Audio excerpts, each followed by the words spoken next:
Buenas noches. Este domingo tuvimos unas elecciones de las que hay un indiscutible ganador, desde mi punto de vista, que es el Instituto Nacional Electoral y desde luego el apoyo de la ciudadanía. Más de 1.400.000 mexicanas y mexicanos operaron las casillas de votación y contaron los votos. Y tengo el gusto de hablar con el consejero presidente de la Comisión de Quejas del INE, Ciro Murayama, a quien saludo y felicito calurosamente. Ciro.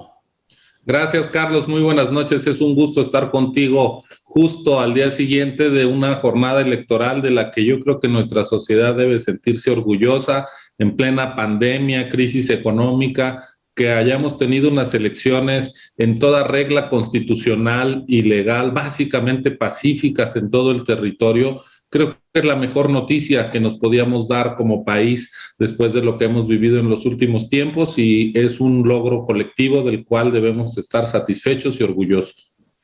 Sí, como no, me sorprendió que esta mañana en Palacio Nacional el presidente López Obrador pidiera que se proyectaran las cifras pues del PREP, del INE, luego de que había dicho que esta institución autónoma del Estado mexicano, pilar vertebral de la República, pues trabaja contra la democracia. Te debe haber dado gusto también.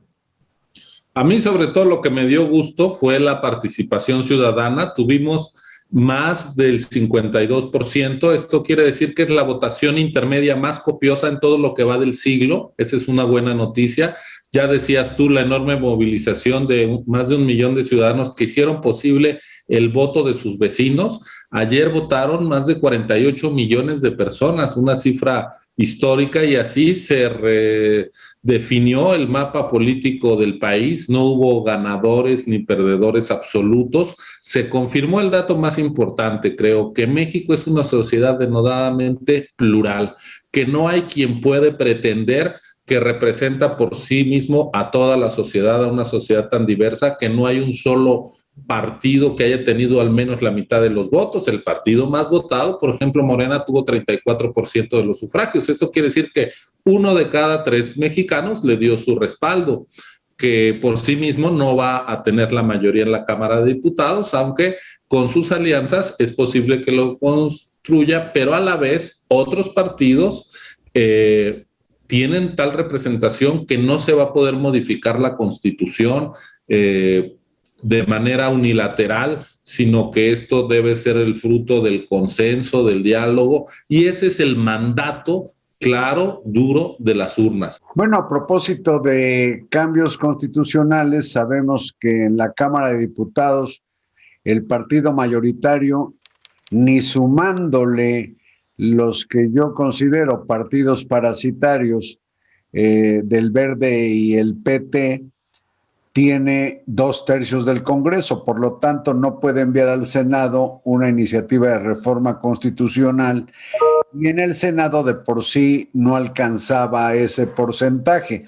Esto debe significar un alivio particular para el INE en lo general como institución, pero creo que en lo personal, tú dirás si no, para el consejero presidente Lorenzo Córdoba y Ciro Murayama, que se volvieron el blanco de las denostaciones y descalificaciones por parte de morenistas y morenianos.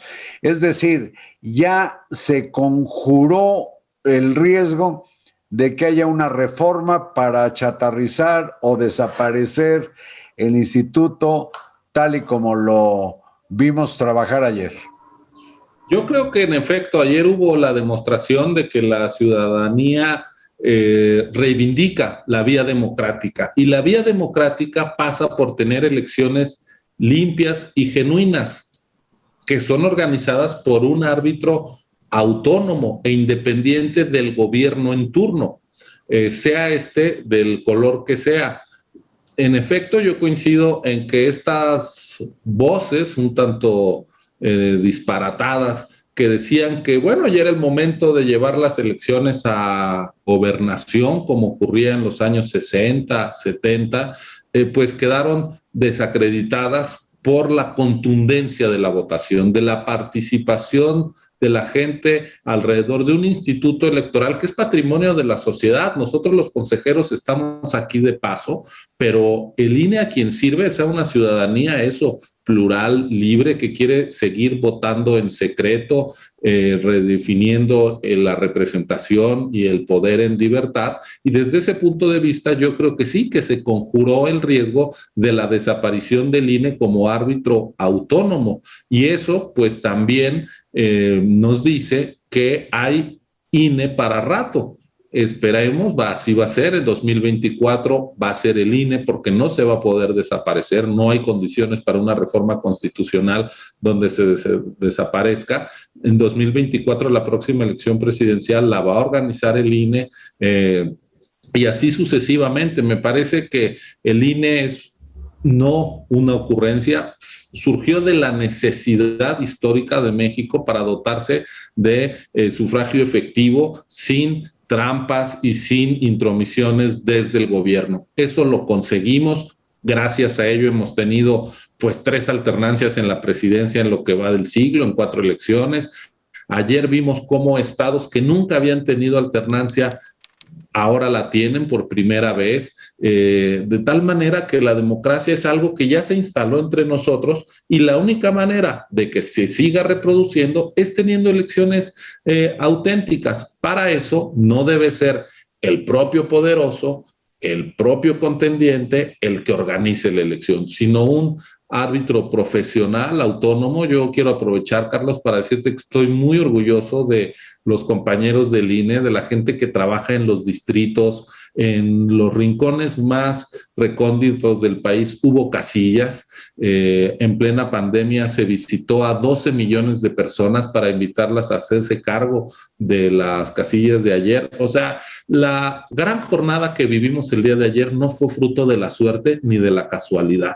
Para que la elección ocurriera, necesitamos una institución fuerte con trabajadores como los que constituyen el Servicio Civil de Carrera aquí en el INE, que llegaron por concursos públicos, que son evaluados todos los años, que son formados y capacitados permanentemente, y eso explica por qué en cada lugar hay casillas y la gente tiene el mismo derecho a votar y lo hace con el mismo procedimiento en la zona más remota, de mayor marginación social o en la zona residencial de mayor ingreso. Es decir, ayer fuimos iguales todos, los campesinos, las mujeres, los estudiantes, los indígenas, los empresarios, gracias al trabajo profesional de muchísima gente que día a día destina sus capacidades, su energía y su responsabilidad al servicio de la causa democrática. Entonces, yo hago un reconocimiento a la gente que trabaja en el INE.